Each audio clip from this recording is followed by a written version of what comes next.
Hello everyone, my name is Susan Morales and my YouTube channel focuses on learning to follow Jesus in an everyday kind of way. If you're new, I would love it if you would subscribe to see more videos about the Christian life and see some interviews with Bible scholars that I've had in the past. So today I want to make a video about a new resource that I have come across having to do with the topic of women in ministry.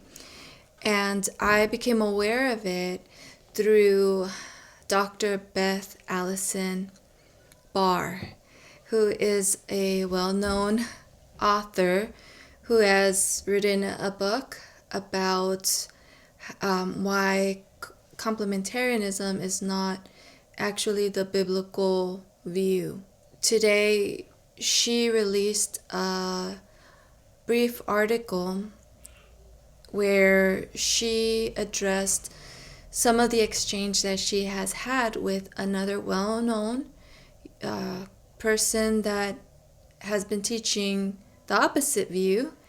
He holds that complementarianism is the biblical view, and so that person is the well-known YouTuber Mike Winger. And they had a brief interaction on Twitter a few months ago, and she had promised she would release a response.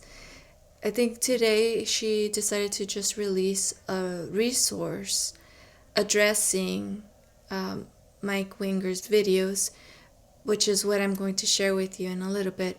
But from what I read, she also still plans on responding to what he had to say about her, which in my opinion was not as charitable as he might feel or think that it was.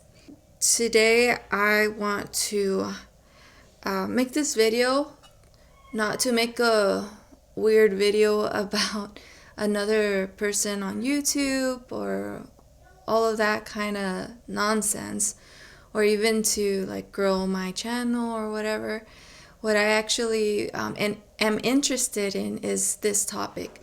As some of you might have heard in my previous videos, I used to not be aware of this debate within Christianity, egalitarianism and complementarianism. And I have videos on my channel that explain what those things are.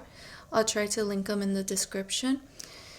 And so I came across some other channels on YouTube, but one in particular that was very influential to me because of his other content was Mike Winger's video on the topic. And so I became a complementarian for a while.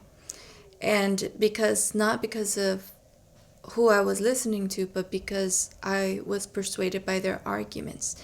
And mostly what I've come to find out is that I didn't do enough research to see, well, what does the other side have to say about these arguments?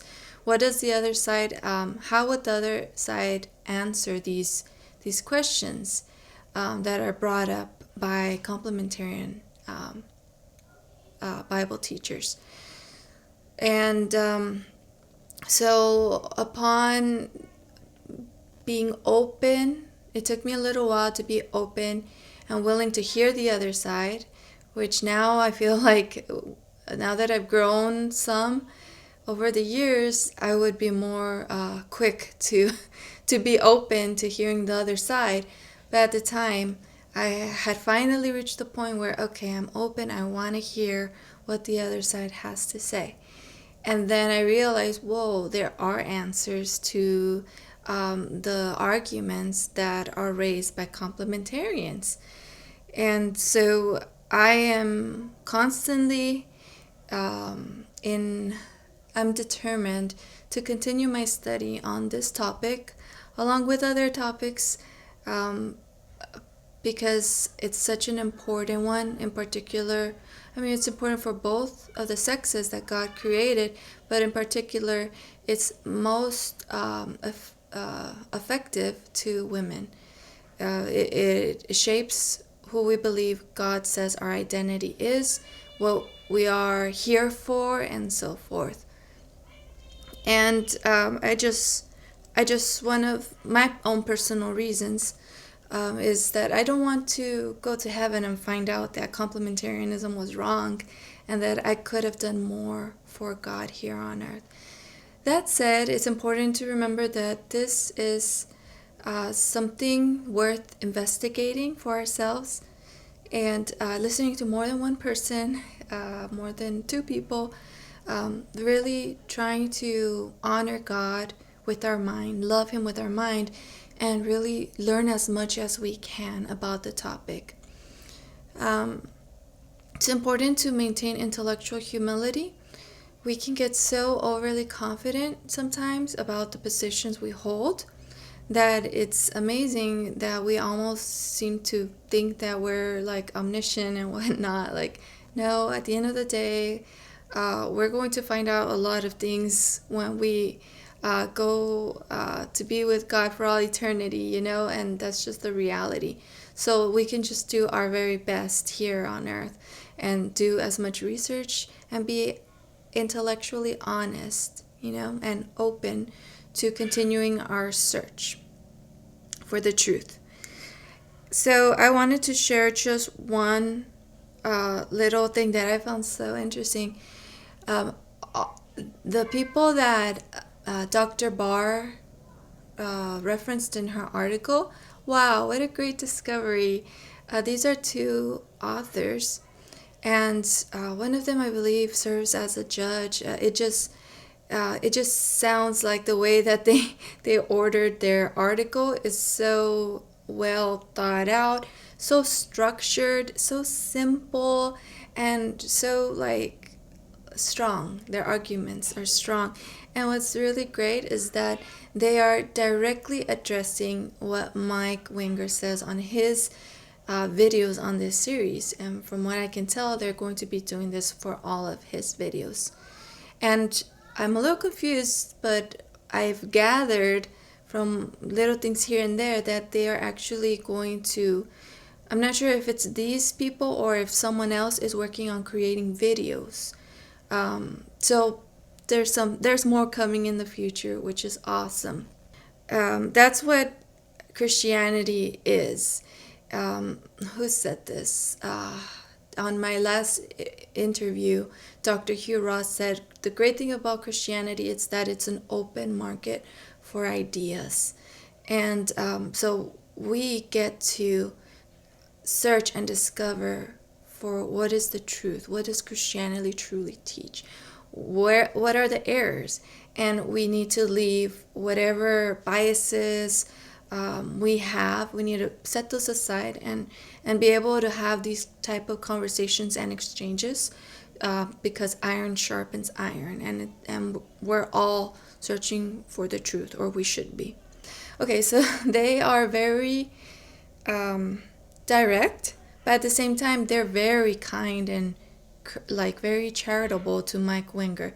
They talk about his strengths, and at the same time, without shying away, they are very clear about his weaknesses. Okay, so you go to TaronWilliams.com, and I'll link it in the description, and it's the article. You go to the menu, and then you go to articles, and you'll find one that says what Winger presently gets wrong.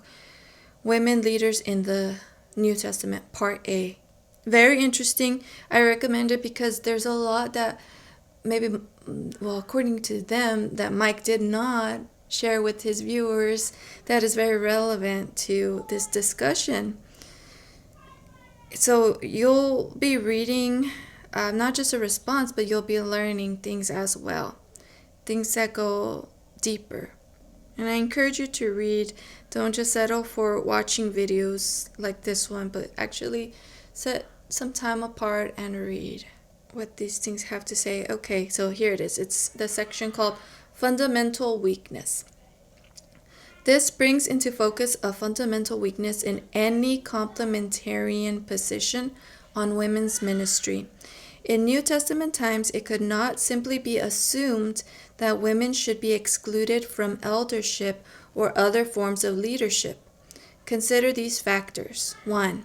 Even under the Old Covenant, some women were called by God into leadership of his people, for example, Deborah. 2.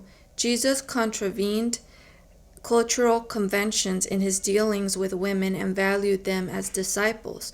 When he was raised from death, he revealed himself first to a woman, Mary Magdalene, whom he chose to be the first person to announce his resurrection, and he trusted her to make this announcement to his male disciples. At Pentecost, the Spirit was given to both men and women in fulfillment of prophecy to that effect. For the apostles taught the equality of men and women in Christ. 5. The apostles' conduct after Pentecost appears to have been predicated on the equality of women with men. For example, when Paul first entered Europe with the gospel, against convention, he began his evangelistic work among a group of women. Acts 16:9-15. This was a remarkable action in ancient society. It affirms the value of women in the new Christian movement. Similarly, in his letters, Paul commends named women for their work using the same terminology that he uses when commending some well-known male leaders such as Timothy. After Pentecost, the apostles taught that ministry was gift-based and that spiritual gifts were distributed among God's people. There is no statement in the New Testament that certain gifts were reserved for men. Churches initially met in homes. This raised the question whether the householder, who might be a woman, should be an elder. Okay, and the last one, number 8. While first-century cultures regarded leadership by men as the general norm, we should not make the mistake of thinking that this was an inflexible rule. Even in wider society, the prevailing cultural assumptions about leadership by men alone were far from absolute at any level. There were women who were exceptions to the usual practice. Women were leaders of local organizations, of provinces, and even of empires. So even outside the church, it was possible for some women to exercise leadership. Indeed, some who responded to the gospel were leading women of high standing.